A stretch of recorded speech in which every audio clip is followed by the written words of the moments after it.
Hello guys, എല്ലാവർക്കും പുതിയൊരു വീഡിയോയിലേക്ക് സ്വാഗതം. അതെ, ആ രണ്ട് വള്ളി എവിടെ? കുറച്ച് ദിവസമായിട്ട് സോഷ്യൽ മീഡിയ ട്രെൻഡിങ് ആണ് ഈ രണ്ട് വള്ളി എന്ന് പറയുന്നത്. കൊച്ചു കേരളത്തിൽ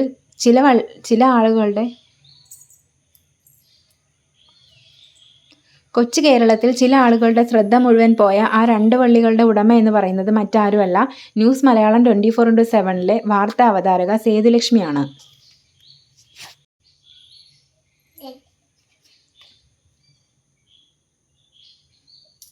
വസ്ത്ര സ്വാതന്ത്ര്യം എന്ന് പറയുന്നത് വ്യക്തി സ്വാതന്ത്ര്യമാണ്. അതായത് ഒരു വ്യക്തി ഏത് തരത്തിലുള്ള വസ്ത്രം ധരിക്കണമെന്നുള്ളത് അവരുടെ ഇഷ്ടമാണ്, താല്പര്യമാണ്. ഇവിടെ പുള്ളിക്കാരത്തി ന്യൂസ് വായിക്കാൻ വന്നപ്പോൾ ധരിച്ച ബ്ലൗസാണ്, അതായത് സാരിയുടെ കൂടെ ധരിച്ച ബ്ലൗസാണ് എയറിലാവാൻ കാരണം. എന്തായാലും ആ ന്യൂസിൻ്റെ കുറച്ച് ക്ലിപ്പ് ഇവിടെ വയ്ക്കാം.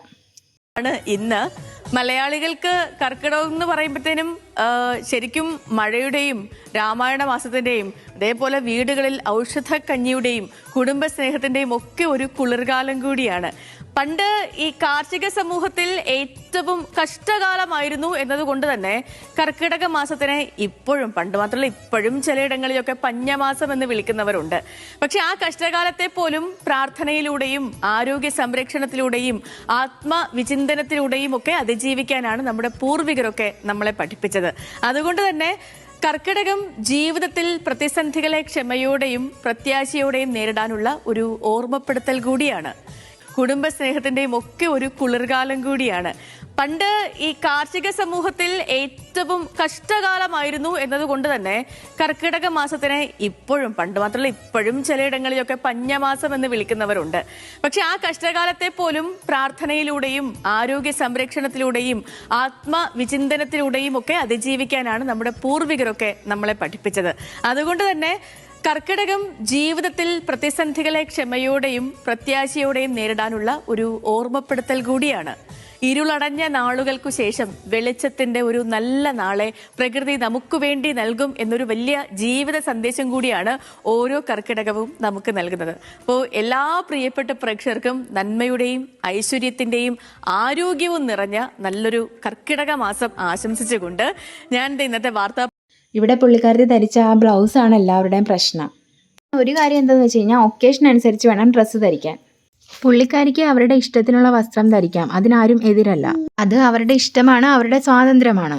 ബട്ട് നമ്മളൊരു മരിപ്പ് വീട്ടിൽ ഇങ്ങനത്തെ ബ്ലൗസ് ഇട്ട് സാരി ഉടുത്ത് പോവുമോ? ബിക്കിനി ഇട്ട് നമുക്ക് ബീച്ചിൽ പോവാം. ആ ബിക്കിനി ഇട്ടുകൊണ്ട് നമ്മൾ മരണ വീട്ടിലോ കല്യാണ വീട്ടിലോ പോയാൽ എന്തായിരിക്കും അവസ്ഥ?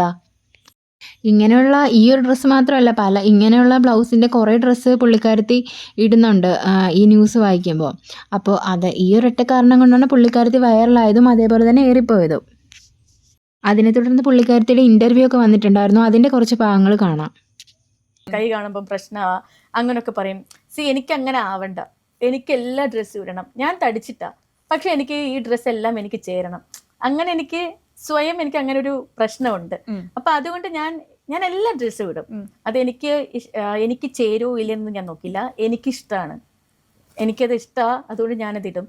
ഞാനിപ്പം ഓണേറിൽ തന്നെ ഇതേ പറയുന്ന പോലെ തന്നെ ഡ്രസ്സൊക്കെ ഇടും, എല്ലാ ഡ്രസ്സും ഇടും. ഇപ്പൊ ഈ വിവാദമായ ഡ്രസ്സ് പോലും, ഈ ബ്ലൗസ് പോലും, ഈ രണ്ട് വള്ളി ഞാൻ ഇനിയിപ്പോ ട്രെൻഡ്